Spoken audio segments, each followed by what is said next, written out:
Well, everyone, welcome to Whitey 365. We're coming to you from Omaha, and when I say we are coming to you, I have a special guest here. He is Whitey Phillips from the Richmond Times-Dispatch, our media general brethren. It's a media general powwow here, and Michael, what can we say about Omaha so far? I like Omaha. Thank you for having me. Why don't you have theme music for your show? You know, we were talking about that right before you came on the air. I think a qualified local band in Charlottesville, it's a wonderful music scene, should write you up a little Whitey's World intro.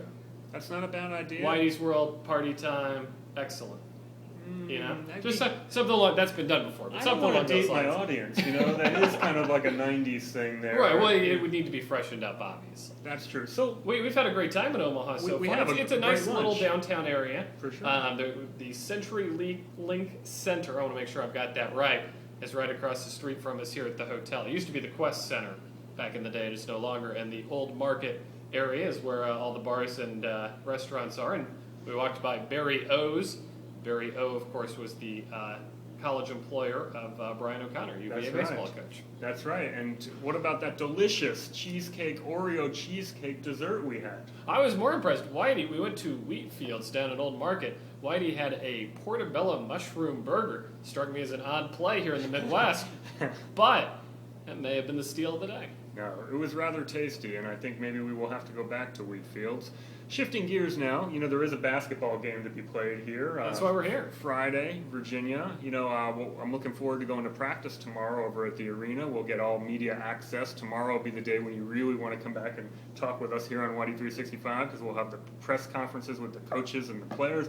But just looking at this game from a broad perspective right now, before we've had a chance to digest a lot of the information that we'll get tomorrow, give me some quick hitters on this game tomorrow. We were talking about that matchup, I think, with the guards, the John Tell and the Irving Walker kid. That's going to be a fun one to watch because they're both super quick guards who like to push the ball and get up and down the court. No question. And Florida needs to find somebody who can hang with Mike Scott early. We talk about Florida having all these weapons at the guard position, but let's not forget Virginia has a weapon, and his name's Mike Scott, and he's pretty good at playing basketball. So it's going to be a fun matchup, the inside-outside matchup. Virginia really needs to impose their pace in this game. We talk about teams that have contrasting styles. Florida's scored over 100 points, over 90 points 7 times this season.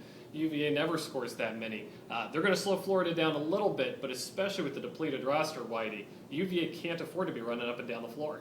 No, you're right about that. I mean, it's going to all be who can impose their style of play, you know, and it's going to be interesting to watch because Virginia's been able to do that for a majority of their games this year. But the depth whole factor with only having I like to call Virginia now the 6.5 men because, you know, technically they have 7 scholarship players, but with Joe's injury, he's got half a hand. It's really 6.5 men out there, and when you play a team like Florida relies on their starters a ton. Their 5 guys all scoring double figures, and their bench isn't great, but the guys they do bring off the bench are a little more experienced and can give you a little more than Virginia's bench can, which is just obviously Darion Atkins and Paul Jesperson, so that's going to be a factor too. No question. Before we sign off here, you want to tell us who you like in the other games? We got Norfolk State against Missouri in the other game in Virginia's pot. You know, Norfolk State could be a sleeper here, Michael. We like what we've seen from them. I was in the Virgin Islands and I saw Kyle O'Quinn, who was really impressive. He's a 6'10", 6'11" post guy who's getting looks in the NBA, and they've got some other guys who can shoot the ball, so I wouldn't count out an upset there, although Missouri, obviously, 30-4 record. There's a lot of 15-seed talent here. Detroit's here to play Kansas in the other 15-2 game. They got maybe 2 NBA players on that roster.